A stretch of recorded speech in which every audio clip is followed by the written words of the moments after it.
Before we begin, smash that like button, subscribe, and drop a comment because what you're about to hear is one of the most unsettling real prison journeys in American history.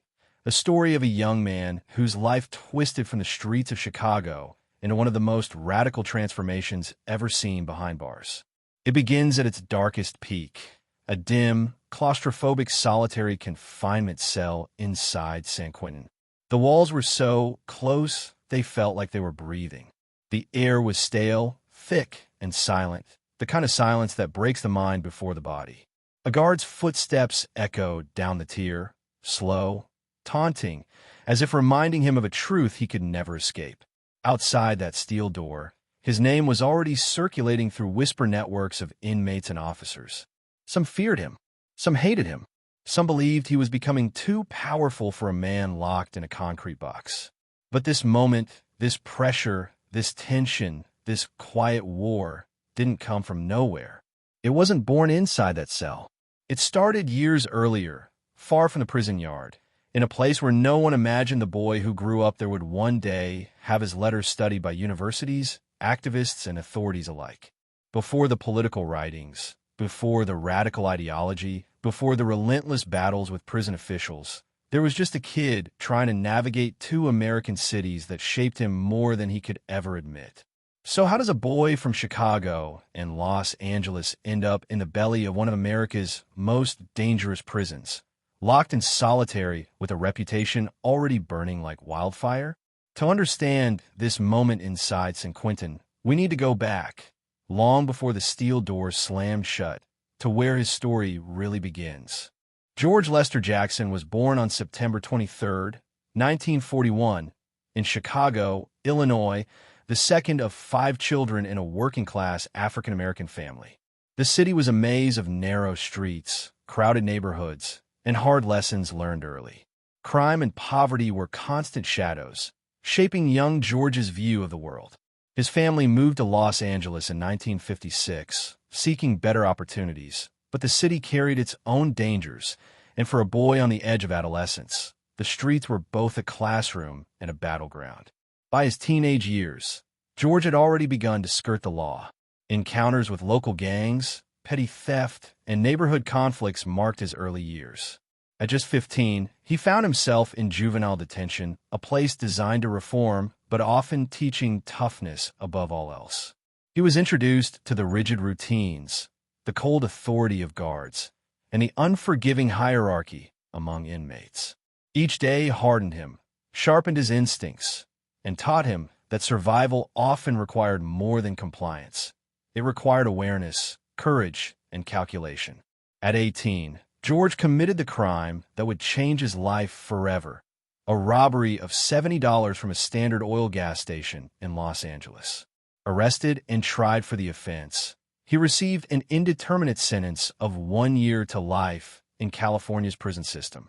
That sentence, terrifying in its uncertainty, meant that his release was entirely in the hands of a parole board that would judge him year after year. One mistake, one confrontation, one wrong word could prolong his incarceration indefinitely. Entering San Quentin State Prison, George was thrust into a world that was both familiar and alien. The corridors were lined with hardened men who had spent decades negotiating survival in a system designed to break them. The guards' authority was absolute, yet informal codes among prisoners held their own weight. Every interaction, every glance, every misstep could carry consequences that ranged from isolation to violence. In those early years, George faced the stark reality of life behind bars. Isolation cells, intimidation, and the constant threat of aggression tested his resolve. But instead of breaking, he began to adapt and observe, quietly learning the mechanics of prison life. He watched how power operated, who held influence, and how fear was both weapon and shield. These were lessons that would shape him far more profoundly than any classroom or law-abiding path ever could. It was in this environment, locked away from the outside world, but surrounded by its rawest reflections, that George Jackson began the transformation that would define him. From a streetwise teenager to a prisoner acutely aware of social structures, injustice, and personal power, The foundation of his life inside San Quentin was being laid, stone by stone, lesson by lesson, silently and relentlessly. Inside San Quentin, the early years were a crucible, testing George Jackson in ways the streets never could. The prison was a world of extremes, where silence could be as dangerous as a shout and trust was a currency rarer than freedom itself. Every corridor echoed with a history of violence. Every tier had its legends of men who had survived decades of incarceration, and every glance could be the difference between safety and disaster. George quickly realized that the survival skills he had developed on the streets were only the beginning. In prison, the rules were amplified, twisted, and often unwritten. He learned to move quietly, to watch patterns of guards and inmates alike, and to read the smallest signals. An impatient tap on the metal bars, a shift in posture, a whispered warning. These details became his armor. He began to understand the social hierarchy among prisoners, which was brutal and precise. Some men ruled through sheer intimidation, others through alliances and strategy. Even minor gestures could determine whether one was marked as prey or respected. In this environment, George's mind became as sharp as any blade, honed by constant observation and calculated restraint. While the prison walls were meant to confine the body, they could not confine the mind. George seized every opportunity to educate himself. Books, newspapers, and scraps of writing became tools of liberation. He delved into political philosophy, Marxist theory, and revolutionary thought, absorbing ideas that challenged every notion of authority he had encountered. He read works by Karl Marx, Lenin, Trotsky, and Mao, integrating their principles with the stark realities of life inside a system designed to oppress. His cell became a sanctuary of learning, a place where ideas grew even as his physical world remained locked in concrete and steel. George's intellectual awakening was catalyzed further by his encounter with W.L. Nolan, another inmate whose influence would prove pivotal. Nolan, seasoned in the politics of prison life and radical ideology, introduced George to the concept of collective action and resistance against systemic injustice. Nolan's mentorship was not gentle. It was precise, challenging, and demanding. He pushed George to think critically, to question authority, and to consider the broader structures of oppression that affected not only prisoners but entire communities outside the walls.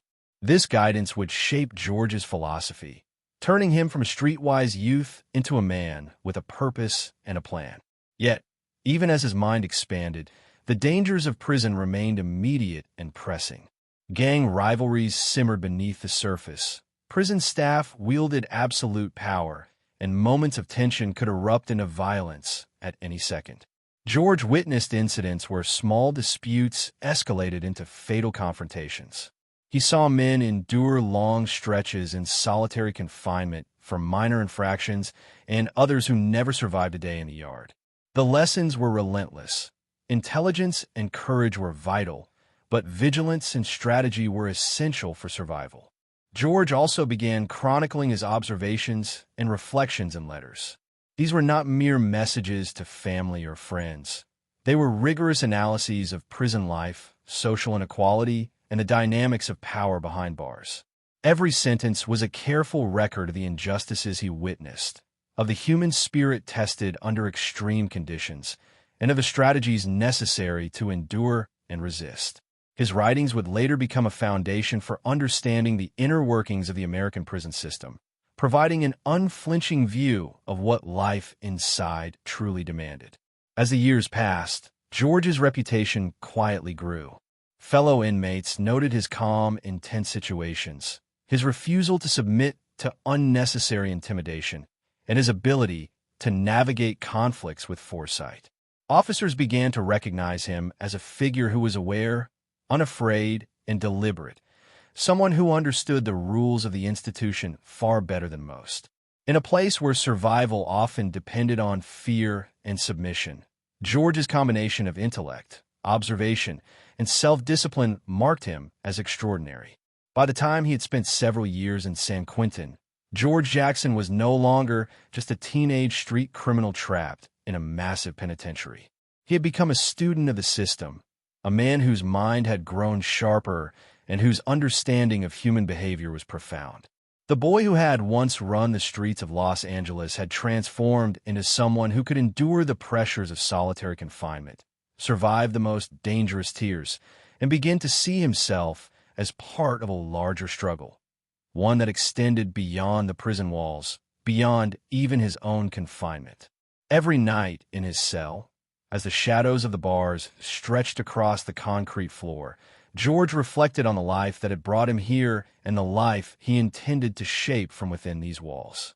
It was a life defined not by fear, but by resilience, observation, and the quiet power of knowledge. And though the outside world remained distant, the seeds of his influence were already taking root, though no one yet knew just how far his presence and ideas would reach. As the years wore on, George Jackson's life inside San Quentin evolved into something far more complex than mere survival. The prison, with all its brutality and constant threat of violence, had become both a classroom and a battlefield. Each day demanded vigilance. Each interaction carried weight, and each decision could ripple through the fragile balance of power that governed the inmates. George had learned to navigate this world with precision, combining observation, intelligence, and an unshakable calm that earned him both respect and caution from those around him. One of the defining aspects of George's prison life was his increasing political awareness. The raw injustices he witnessed, the arbitrary punishments, racial segregation, denial of basic rights, and the constant humiliation inflicted by the system, fueled a growing understanding that prison was not just a physical cage, but a reflection of broader societal oppression. He began connecting his personal experiences to larger structural inequalities, seeing how poverty, race, and institutional authority intersected to maintain control over marginalized communities. It was during this period that George's relationship with W.L. Nolan deepened. Nolan, already an established figure among politically conscious inmates, acted as both mentor and collaborator. He encouraged George to view prison life not as isolated punishment, but as a microcosm of the world outside, one where organization, knowledge, and collective effort could counter systemic domination. Under Nolan's influence, George began to think strategically about alliances, power structures, and the potential of coordinated action within a prison. Every observation, every minor act of defiance, and every careful negotiation was part of a larger, calculated understanding of survival and influence. In addition to these lessons, George became deeply committed to self-education. He immersed himself in revolutionary literature and critical theory, reading and analyzing the works of Marx, Lenin, Trotsky, and Mao. But it was not simply intellectual curiosity. This was a deliberate effort to equip himself with tools for understanding and challenging the oppressive environment that surrounded him. He wrote extensively, producing letters that meticulously documented the realities of prison life, the abuses he witnessed, and his evolving reflections on justice, power, and human resilience. These letters were painstakingly detailed, offering insight not only into his own development, but into the system that confined him. Everyday prison life, however, continued to be a test of character and endurance. George had to navigate conflict and danger constantly. Rival inmates, unpredictable guards, and the threat of sudden violence required him to maintain a delicate balance, asserting enough strength to avoid being targeted while avoiding unnecessary provocation. He developed a keen understanding of human behavior, learning to anticipate threats and read subtle cues that others overlooked. His ability to maintain composure under pressure became a defining feature of his reputation. George also began to exert a subtle influence on those around him. Fellow inmates noticed his combination of intellect, discipline, and calm authority. He became someone others would turn to for guidance in tense situations, a man whose advice carried weight because it was grounded in careful observation and experience. Officers, too, recognized him, not as a typical troublemaker, but as someone deliberate, aware, and difficult to intimidate. In a system built on fear and compliance, George had developed a quiet but unmistakable presence. By this stage, George Jackson was no longer simply a prisoner serving time. He was a thinker, a strategist, and a chronicler of oppression. His letters and observations were becoming an informal record of the realities of incarceration, documenting abuses and reflecting on the social forces that had shaped both his life and the lives of countless others. He was methodically building knowledge, credibility, and influence, laying the groundwork for actions and ideas that would later resonate far beyond the prison walls. Yet, despite this growing awareness and quiet authority, danger remained a constant companion. Every day carried the risk of confrontation. Every hallway was a potential flashpoint, and the tension between survival and conscience was unrelenting. George navigated these pressures with a measured determination, understanding that strength in prison was not only physical, it was intellectual, emotional, and strategic. By the time several more years had passed, George Jackson had solidified his role as a figure who commanded respect in silence, influence through observation, and authority through knowledge. He had transformed from a streetwise teenager into a man whose mind and insight had made him formidable inside the confines of San Quentin. Every careful step, every disciplined study, and every calculated interaction had prepared him for what would come next. A stage of his life where the realities of prison and the lessons he had learned would intersect in ways that would define him forever. By the time George Jackson had spent several years behind bars, his life inside San Quentin had settled into a rhythm that balanced survival, study, and strategy. Every day was a careful negotiation between danger and opportunity, each decision carrying consequences that could ripple far beyond the immediate moment. His world was one of concrete walls, iron bars, and fluorescent lights. Yet within it, he carved out a space for thought, influence, and quiet authority. George's daily routines became a methodical practice in observation and self-discipline. Mornings began early, often in the shadow of guards' rounds, with time spent reading and writing before the yard or work assignments. Books were both escape and education. Volumes on history, revolutionary theory, and social justice provided the intellectual foundation for his evolving worldview. He meticulously recorded his thoughts in letters, analyzing the hierarchy among inmates, the behavior of guards, and the mechanisms of control that governed every aspect of prison life. These writings were not casual. They were deliberate, reflective, and analytical, capturing the nuances of a world few outsiders could comprehend. Social dynamics within the prison continued to demand his attention. Alliances were fragile, and threats often emerged unexpectedly. George had to maintain careful relationships with other inmates, balancing assertiveness with caution. He learned which conflicts could be avoided and which required direct engagement. Observing the interplay of power and fear became a daily exercise, and his growing reputation for calm intelligence meant that others sought his guidance in tense situations. Officers noted his measured behavior, recognizing that George was a man who thought carefully before acting, a rare quality in an environment dominated by impulsive reactions and brute force. Influence for George was subtle but effective. He began forming connections with like-minded inmates, those who shared a desire to understand the structures of control and injustice surrounding them. These relationships were never overtly political at first. They were practical alliances rooted in mutual respect and survival. Discussions about rights, fairness, and treatment of prisoners gradually evolved into exchanges of ideas about broader social conditions and systemic inequality. Through these interactions, George's role as a thinker and observer became increasingly recognized. Solitary confinement, often used as punishment or control, became another arena for his development. Isolated from the larger prison population, George turned confinement into an opportunity. Without the distraction of constant surveillance by other inmates, he could read more deeply, reflect more intensely, and sharpen his understanding of human behavior. In solitude, he dissected the systems of power that governed the prison and society, refining the perspective that would later define his writings.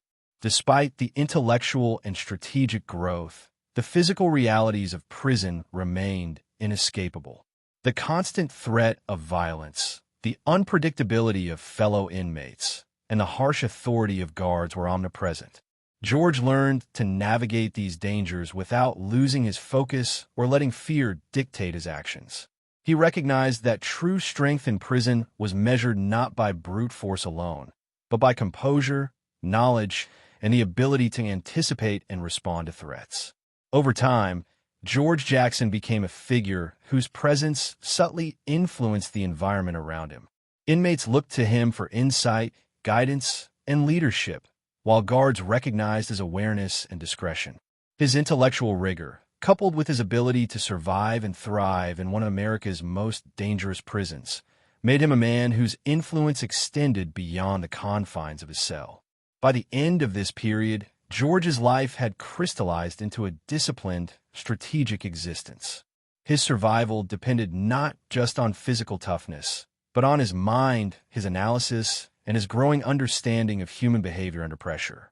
He had transformed from a streetwise teenager into a prisoner who commanded respect through intellect and self-discipline, whose observations and writings would later provide an unfiltered window into the realities of incarceration.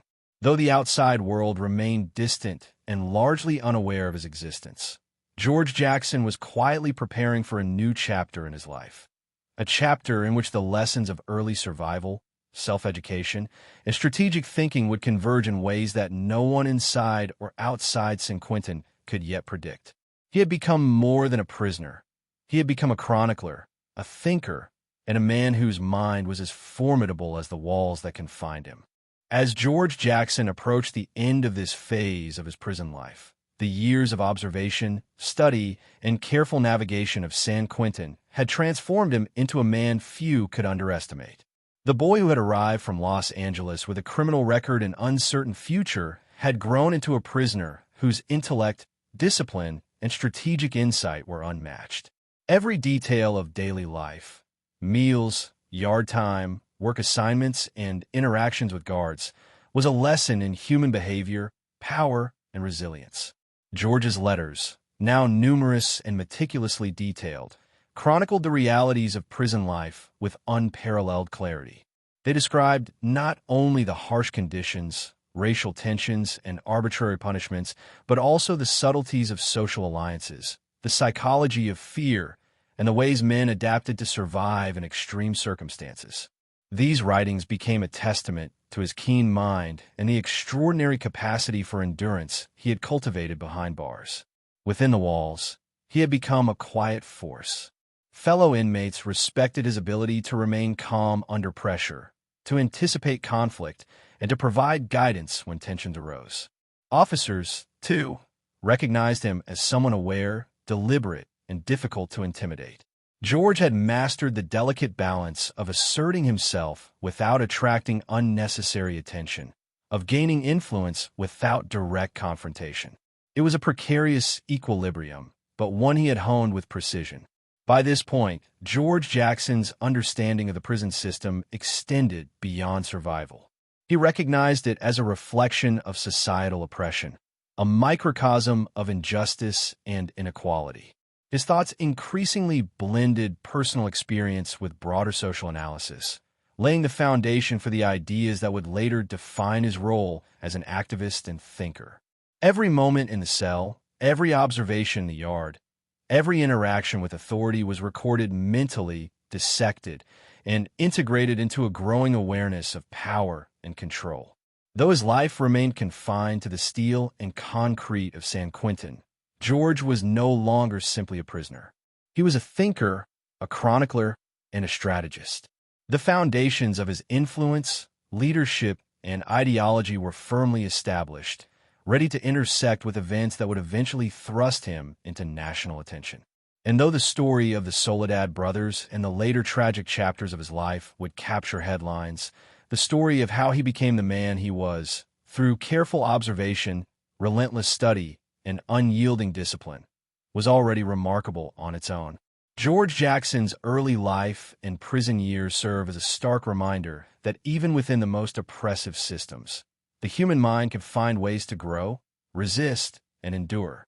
His journey from a troubled youth in Chicago and Los Angeles to a man of profound insight and quiet authority inside San Quentin is a story of resilience, intellect, and unbroken spirit. A story that continues to captivate and inspire those who seek to understand the true realities of life behind bars. If this story gripped you, imagine what the full life and writings of George Jackson reveal. Hit that like button, share this video so others can witness this incredible journey, and subscribe to follow more real-life prison stories that reveal the human spirit in the darkest places. Comment below your thoughts on how one man's mind can survive when his body is locked away, because George Jackson's story proves that even in confinement, the mind can remain fearless.